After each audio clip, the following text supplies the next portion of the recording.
You ever get hit by a metaphorical bus? Yeah, that was me 3 Thursdays ago.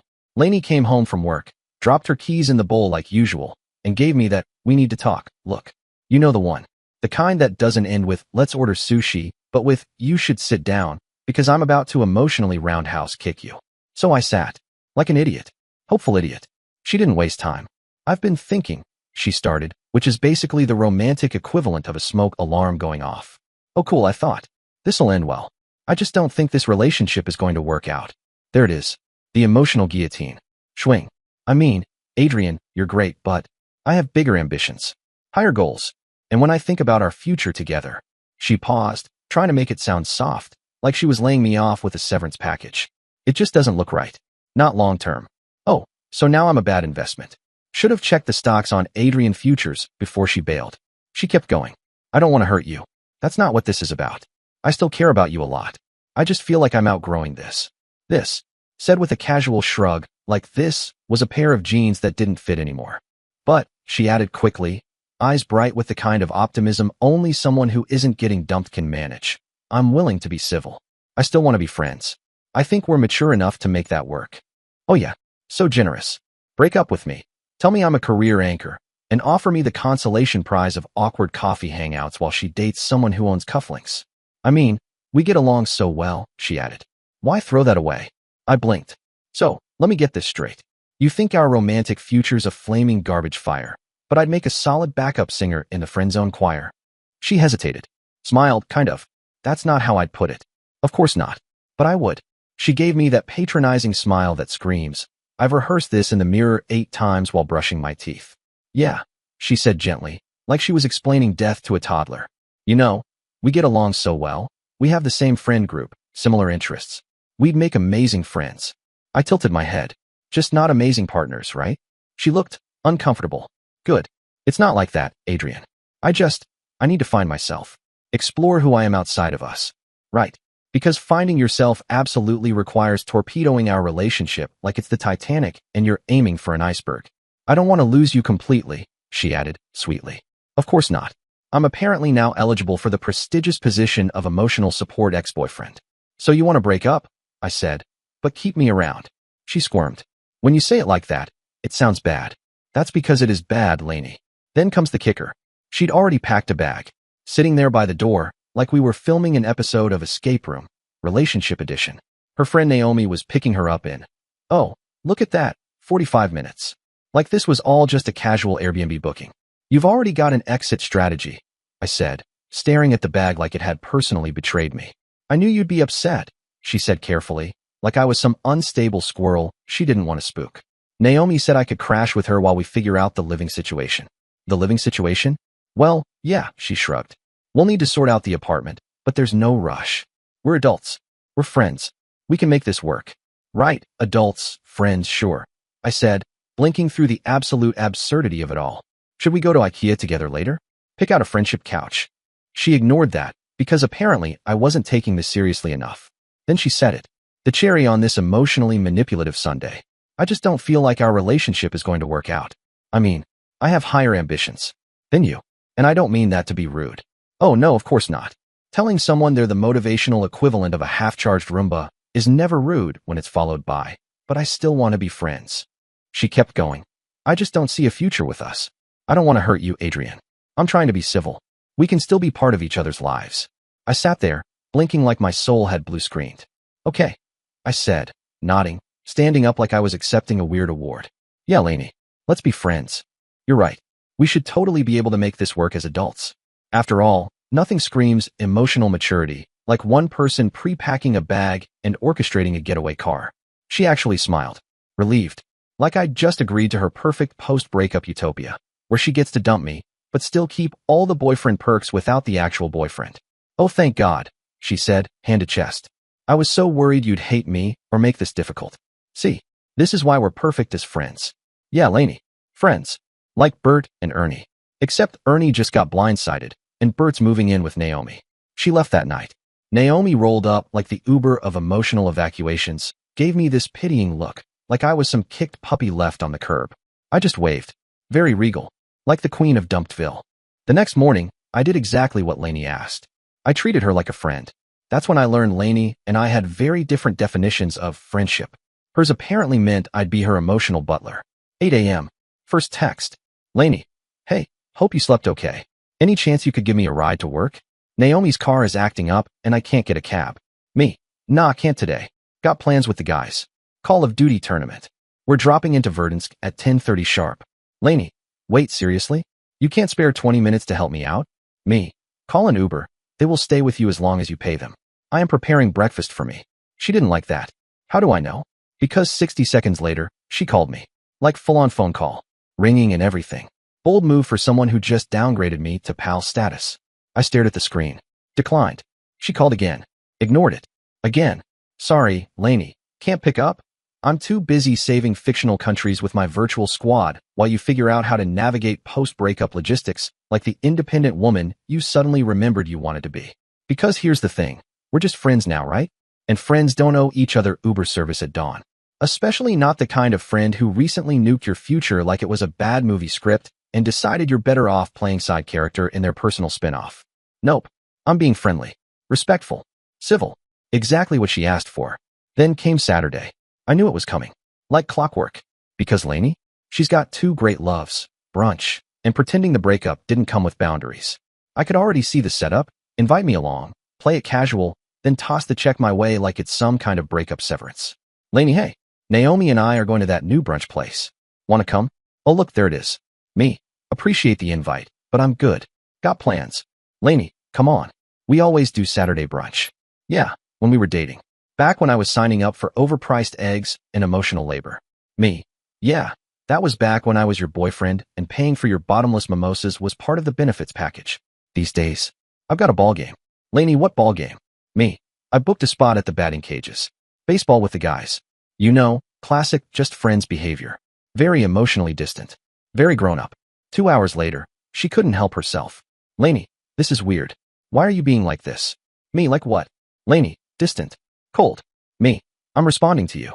I am not screaming, shouting, or abusing you. I am just responding in a friendly manner. Because if this is friendship, Lainey, then welcome to it. No free brunch, no emotional valet service, and definitely no post-breakup sugar daddy perks. You made your bed. I just chose not to bring pancakes to it. And oh, let's talk about shared accounts. Because if you're going to break up with me and still stream my Spotify playlists while plotting your single girl brunch era, nah. First thing I did that morning, changed all the shared passwords. Netflix? Logged her out mid-episode. Spotify? She can enjoy silence now. Amazon? She's going to have to start paying for her own 2-day shipping. I even removed her as a user from the thermostat app because Petty has settings. She didn't text me back after that one. Probably because she couldn't access my Disney Plus anymore. Real tragedy. But the thing is, I was actually doing what she asked. Being a friend. Not a doormat. Not a backup. Just polite, distant adult. Week 2 of this magical friendship. And Lainey was already starting to crack like an off-brand phone screen. See, when she said, let's be friends, what she actually meant was, let's keep everything exactly the same, minus the physical affection and accountability. You know, still use your stuff, still expect emotional support, but now with the added bonus of not having to care about your feelings. What I heard was, let's establish appropriate, healthy boundaries, like normal adults who don't share toothbrushes or tax documents. So when I got home Tuesday evening and saw the place slightly violated, I knew something was up. There was wet laundry in the machine. My favorite cereal gone. My face wash. Half empty. There was even condensation on the bathroom mirror. She'd showered. Then I saw the note on the counter. In her breezy, I didn't just break your heart. I'm quirky, handwriting. Hey, just swung by to grab a few things. Did some laundry. Hope that's cool. Borrowed your umbrella. Also took the last Pop-Tart. Love ya. As a friend, LOL. Love ya. As a friend. LOL indeed. I texted her. Me. Hey, noticed you came by. I'll need the key back when you get a chance. Lainey, what? Why? Oh, I don't know, Lainey. Because we're not dating anymore and I don't want you using my home like a day spa/vending machine. Lainey, I still have stuff there. Me, cool. We can arrange a time for you to pick up whatever you need. Like friends do. You know, boundaries. She wasn't having it. Lainey, this is ridiculous. We live together. Me, correct. Past tense. We used to live together. Now we're friends. Different relationship, different rules. Like, no unsolicited pantsless laundry visits. She showed up that evening, fuming like I'd changed the Netflix password and burned her plants. You changed the locks? She snapped. Did I need to? No. Did I read the situation and act accordingly? Absolutely, I said, handing her a neatly packed box labeled Lainey's stuff, immediate drama edition. I can't believe you're being so petty. Petty? I raised an eyebrow. I'm treating you exactly how I treat all my friends. None of them have keys to my place, or shower privileges, or Pop-Tart immunity. She huffed. But I'm not just any friend. I shrugged. According to you, that's exactly what you are. And that's when the entitlement started bubbling up like day-old kombucha. She genuinely thought she'd still be my emergency contact, still be logged into my Netflix, still have access to my Amazon Prime, like she was some divorced housewife of suburbia. Nope. Passwords changed. Locks changed. Emotional labor? Also locked. But the real kicker? That weekend, our mutual friend group was doing game night. I showed up solo, chipper, looking like the poster boy for emotionally stable ex. Everyone greeted me like I'd just been released from a toxic hostage situation, which, to be fair, wasn't far off. And then Lainey waltzed in. With Matthew. This is Matthew, she said loudly. Like, sitcom laugh track loud. We met at yoga. Cool. She brought a prop. Matthew seemed nice enough. Button-up shirt, hair that screamed, I use product and own a vision board. She clung to his arm like she was auditioning for the role of over-it girlfriend number 1. I smiled, reached out. Hey man, I'm Adrian. Welcome to game night. We shook hands. Then I sat down and proceeded to absolutely destroy everyone at code names. Didn't even flinch. Didn't give Lainey a second glance. Zero emotion. Zero attention. Zero special attention. Halfway through the night, I was in the kitchen refilling my drink, minding my business, not emotionally unraveling, when Lainey cornered me like she was about to interrogate me under a single swinging light bulb. You don't even care that I'm here with someone else, she said, all whispered intensity, like she was auditioning for Real Housewives, Emotional Warfare Edition. I blinked. Why would I care? We're friends. Friends date people. That's what you wanted, right? She folded her arms. You're not even a little jealous? I sipped my drink. Are you jealous when your other friends date people? She opened her mouth, closed it, did a full buffering animation. Because of course there was no answer to that. That didn't admit she wanted me to pine for her while she went off to find herself with a yoga guy named Matthew, who probably cried during meditations. And the best part? Her bestie Naomi had been extra friendly all night. Like, suspiciously friendly. Kept finding excuses to talk to me, laugh at my jokes like I was doing stand-up, touch my arm during every punchline. I wasn't trying to make anything happen. I was just being my charming, approachable, post-breakup self. Turns out, when you remove Lainey's shadow, I'm apparently magnetic. Next morning, Lainey texts. Lainey, what was that with you and Naomi? Oh boy, there it is. Me, what was what? Lainey, you know what? The flirting. Me, we were just talking. Friends talk. Lainey, she's my best friend. Me, and I'm your friend too, right? Friends can be friends with each other's friends. Radio silence. For 3 full days. I thought maybe she went on a silent retreat to journal through the stages of this isn't going the way I planned. Then Thursday, a new tactic. Classic switch up. Lainey, I think I made a mistake. Me, about what? Lainey, us. Maybe we should talk. Me, sure. What's up? Lainey, in person. Over dinner. Our place. Ah yes. The Italian place. The site of many candlelit pasta-fueled delusions. Me, I actually have plans. But we could grab coffee Saturday afternoon if you want to chat. Lainey, plans with who? Me, does it matter? Friends don't need to report their schedules to each other.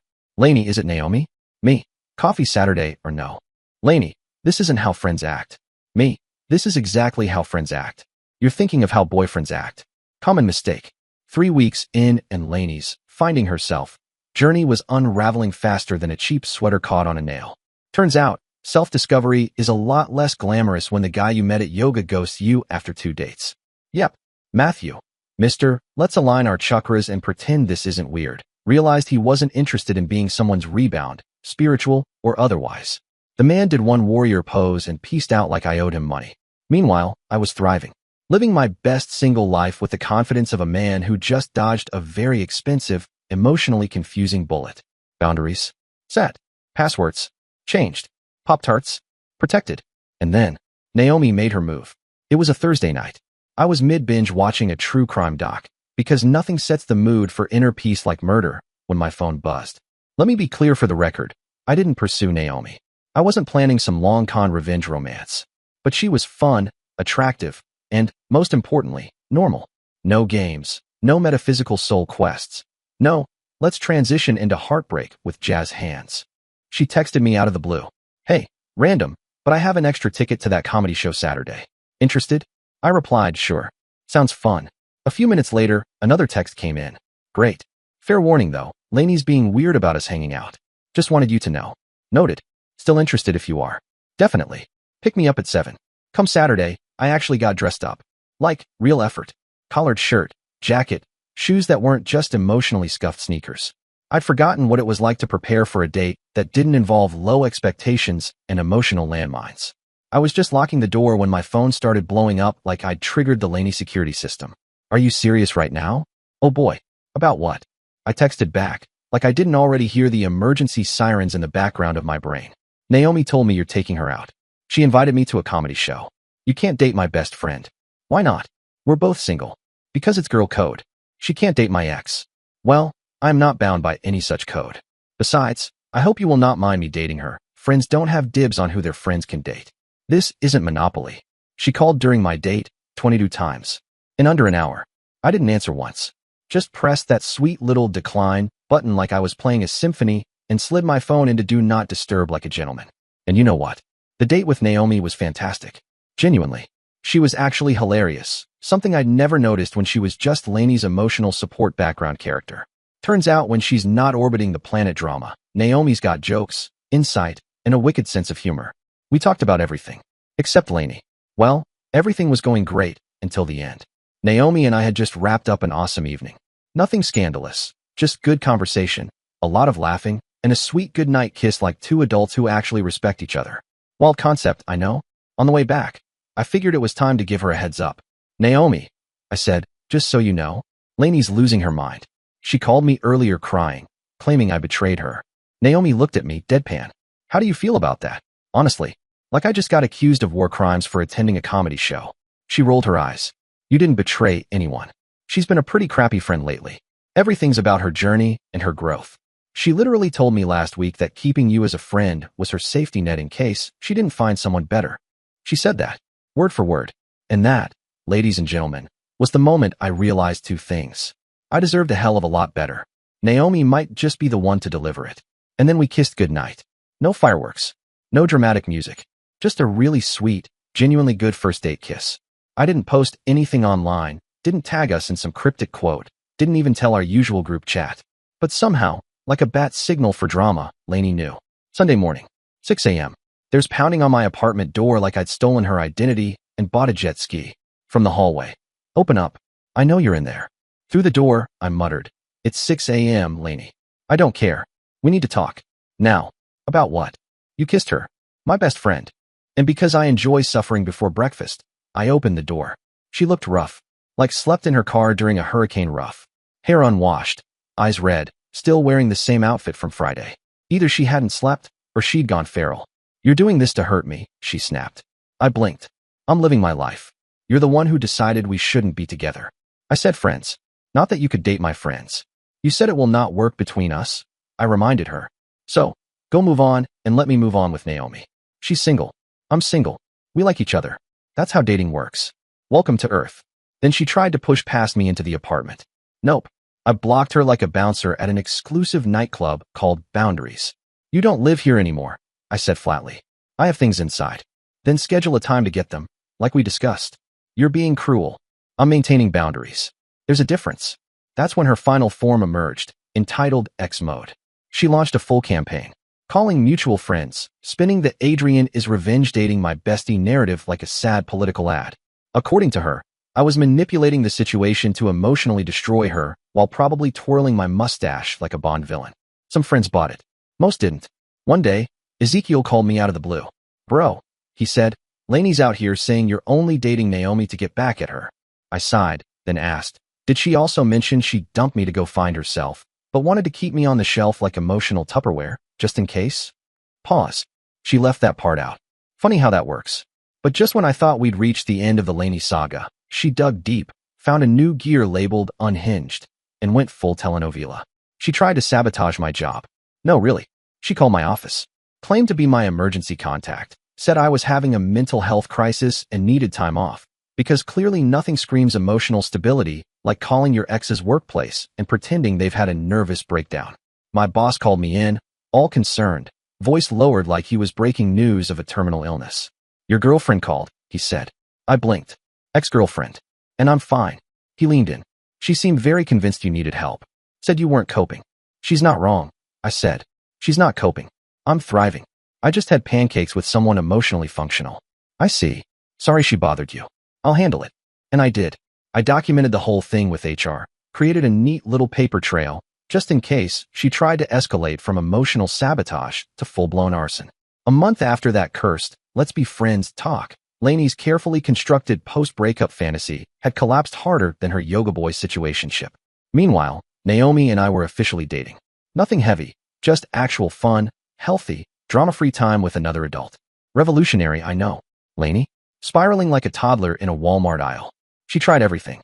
First, she attempted the classic, let's poison the well tactic, sent Naomi screenshots of old texts, handwritten notes from our good times, and yes, even a selection of couple selfies. Nothing scandalous, just clearly, I used to sit on his lap and control the AUX cable vibes. Naomi handed me her phone. She's trying to make me jealous of your past, she said. I looked at the photos. Is it working? No, Naomi smirked. It's just reminding me how patient you were with her BS. And then, she dropped the nuke. 2 a.m. text. We need to talk. I'm late. I replied, late for what? You know what I mean. I'm pregnant. I stared at my screen like it had just accused me of a crime. Congratulations. Who's the father? Are you serious? You. Interesting, I said. Considering we haven't had sex in, what, 2 months? It can take time to show up. Sure, I replied. And how many guys have you been with since then? Matthew from yoga? That bar guy Naomi mentioned. I can't believe you're accusing me of lying. I'm not accusing, I said. I'm doing math. But if there's any chance it's mine, let's handle this like adults. Doctor's appointment. Paternity test when possible. No drama. Radio silence. Next day? False alarm. Got my period. Ah yes. The OL plot twist period. Right on time. But the real meltdown came not from fake pregnancies or failed sabotage. Nope. It came when she realized I was dead serious about dividing our shared life properly. See, when Lainey left, she assumed I'd just keep paying for everything. Like my credit card was emotionally codependent. The apartment? Mine. Utilities? Guess who set them up? The shared phone plan? Oh yeah, Lainey wanted to save money by joining mine. Apparently that meant I pay for both. So I finally removed her from the plan. Figured it was time she graduated from freeloader to functioning adult. A few days later, I get a call. From her mom. Like I was being summoned to the principal's office. Her mom screamed. What's this about you canceling Lainey's phone? I didn't cancel it. I removed her from my plan. She needs to get her own now. Her mom, already sighing like I just shot her dog, but she can't afford that right now. I smiled. I am not her dad, not her husband, not her boyfriend. So, I am not sure why should I be paying for her phone. Her mom, with Olympian-level judgment, you're being petty. I smiled. Couldn't help it. Cool.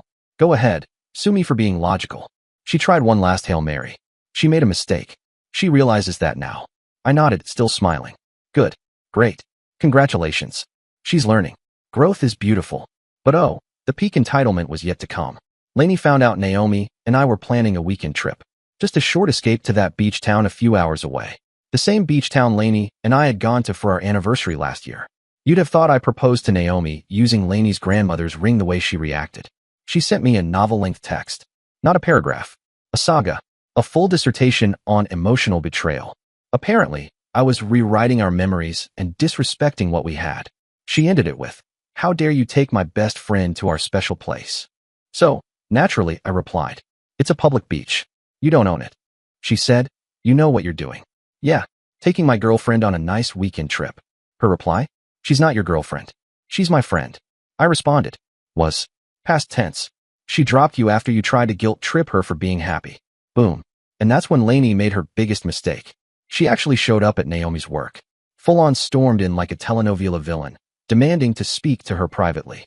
Caused a scene. Like, security had to escort her out level scene. Naomi's boss. Not amused.